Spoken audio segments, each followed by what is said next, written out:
No programa de hoje, vamos falar sobre comunicação, política e Copa do Mundo, entre outros assuntos.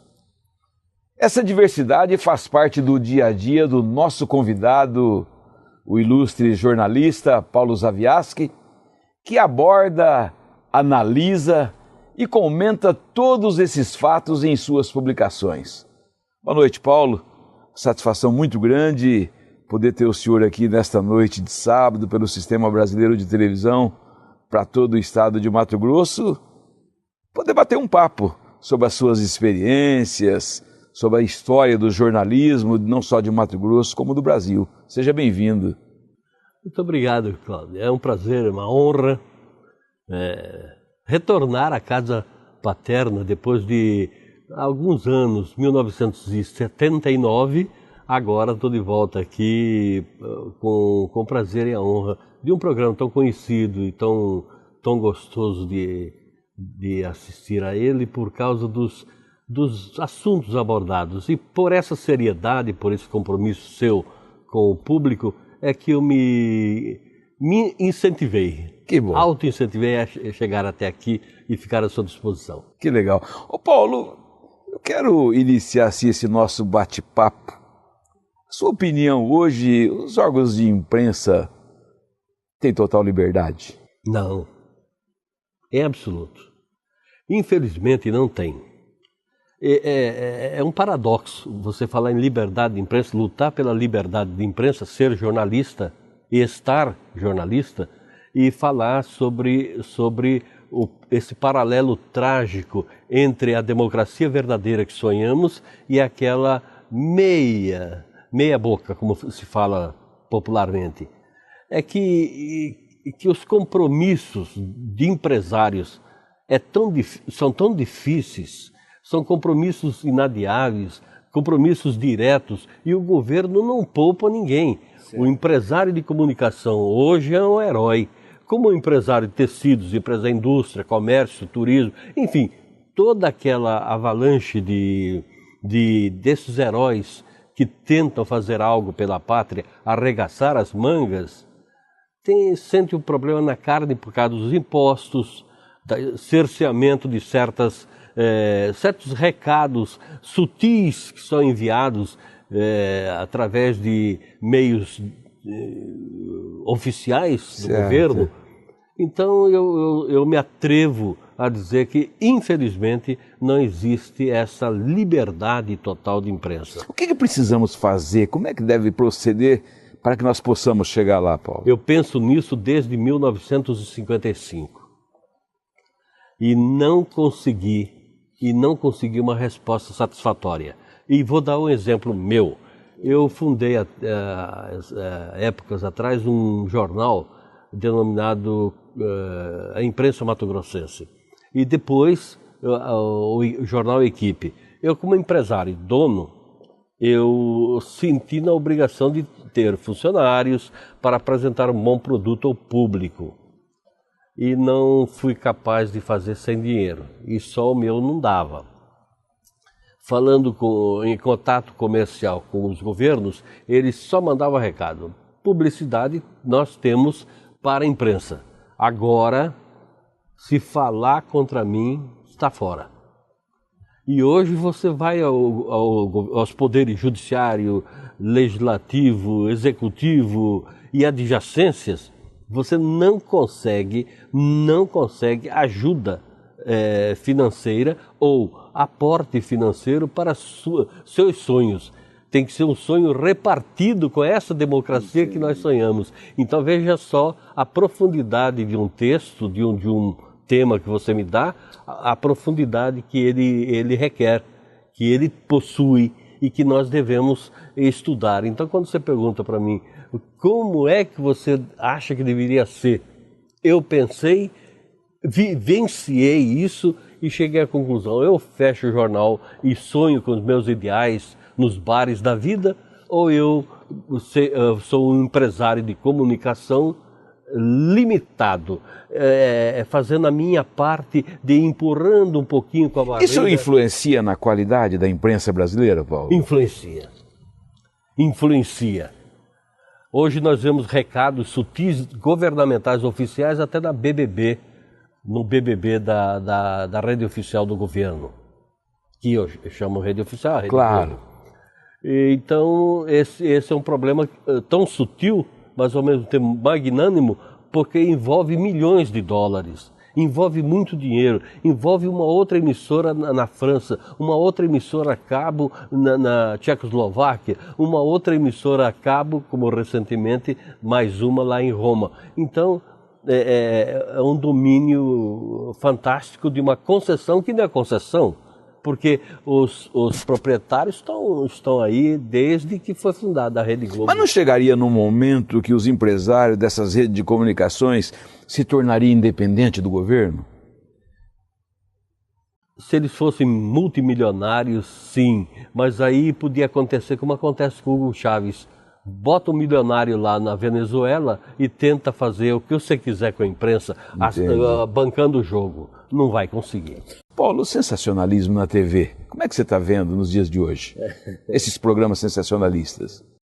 Mas é uma pena, viu? A gente sonhava tanto com televisão, com rádio, com jornal, e infelizmente nós vemos um absurdo hoje em dia. Aquela imprensa marrão que nós, quando criança, pelo menos eu, você é muito mais novo do que eu, vivenciamos, combatemos, conseguimos extirpar do panorama nacional, nosso público está decepcionado porque nós deixamos como herança uma porcaria. Por que a sociedade brasileira, por que a sociedade mato-grossense, ela convive com esses tipos de programa e a gente observa que cada vez a audiência é maior? Falta de cultura?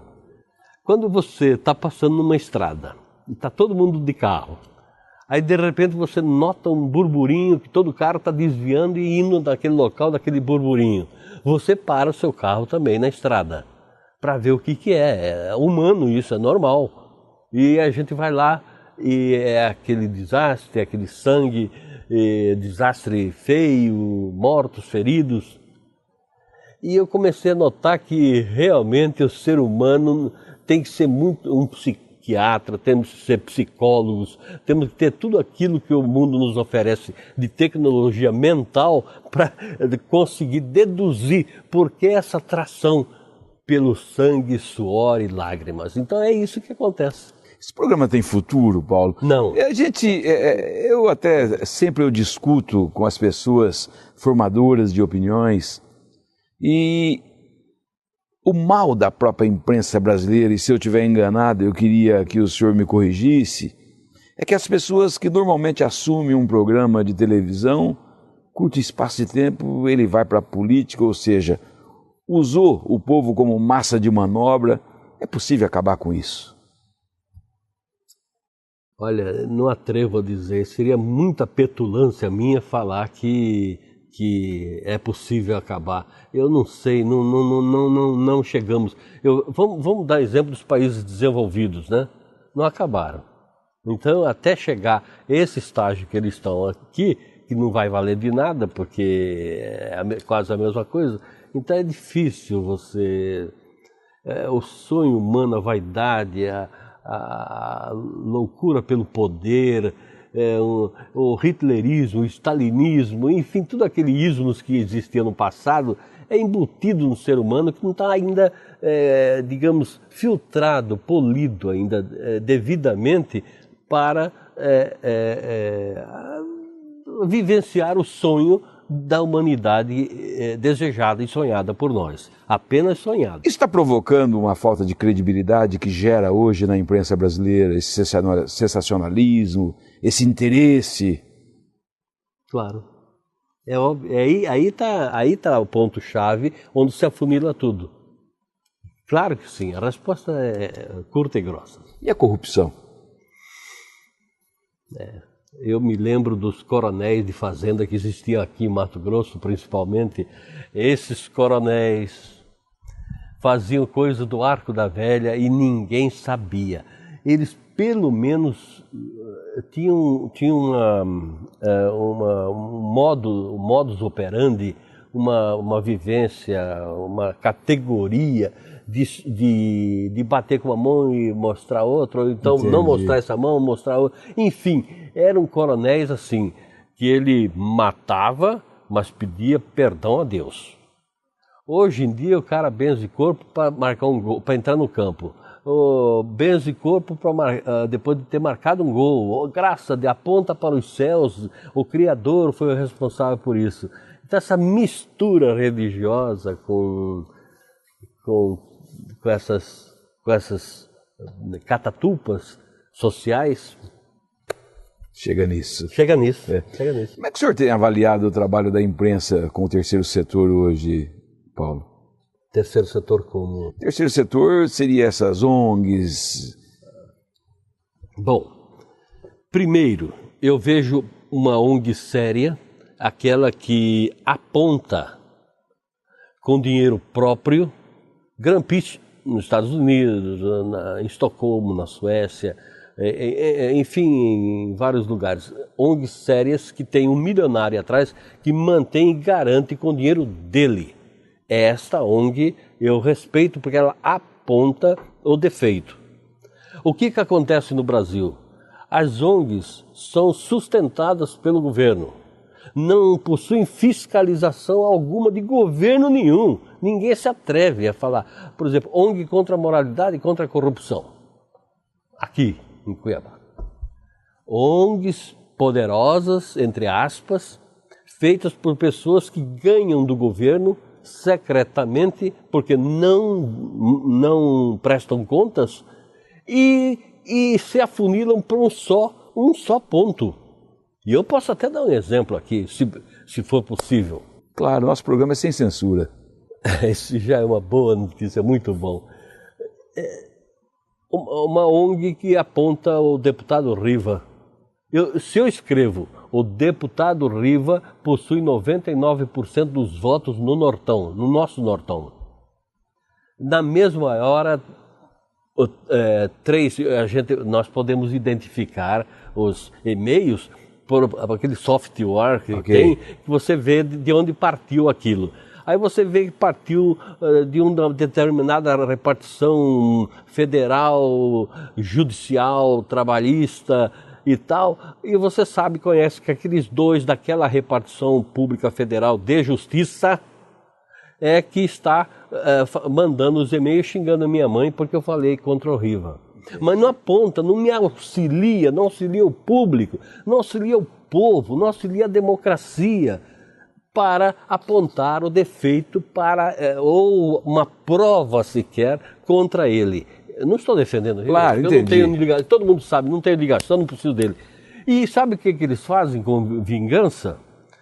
Você jornalista, eu jornalista, todos os jornalistas, empresários de comunicação que falam, que colocam a publicidade. Senão a imprensa, se você forma como engenheiro, você tem que apresentar uma obra para que você ganhe essa obra, por essa obra. Advogado é a mesma coisa, vive da profissão dele. Claro. O jornalista, idem. Então, qual a minha função? Abrir uma empresa, manter a independência de meus artigos, de minha opinião, que é sagrada, a liberdade é minha opinião, mas fazer a publicidade para a manutenção da empresa, como jornal, como um todo. Nada tem a ver uma coisa com outra. Eles pedem para que a Assembleia Legislativa, porque essa empresa falou a favor do deputado presidente, um exemplo, isso é só como exemplo. E quanto que Paulo Zaviaski ganhou por mês da Assembleia? Se está no site da Assembleia, está aprovado pelo Tribunal de Contas. O Tribunal de Contas já disse tudo que tem direito de falar. É isso, está lá na lista. Você entra agora, você vê todos que receberam e quanto receberam. Mas a ONG não, aqui em Cuiabá é diferente. É o seguinte, eu quero que publiquem na primeira página o nome desses, para dizer. E eu fiquei um dia com vergonha. Sabe por quê? Porque todo mundo, 1 milhão, 500 milhões, televisão, claro, não vamos comparar. 1 milhão, 500 mil, 600 mil, tal, um blog, 350 mil por mês. Falei, epa, que beleza e tal. E eu, claro, fiz a publicidade e está lá, R$ 2.400. Eu juro para você, Cláudio, eu fiquei com vergonha do meu preço cobrado. Olha só. Mas também me conscientizei de que nós não estamos brincando com crianças, adultos, não, nós estamos brincando com corruptores que utilizam-se da sigla corrupção para se manter. Agora que o governo acordou, a grande imprensa que foi atingida também, você sabe, nós sabemos, a imprensa noticiou demais, que está exigindo que as ONGs prestem conta do dinheiro. Verdade. Depois do intervalo, o nosso assunto é política. Eu volto já. Fique com a gente.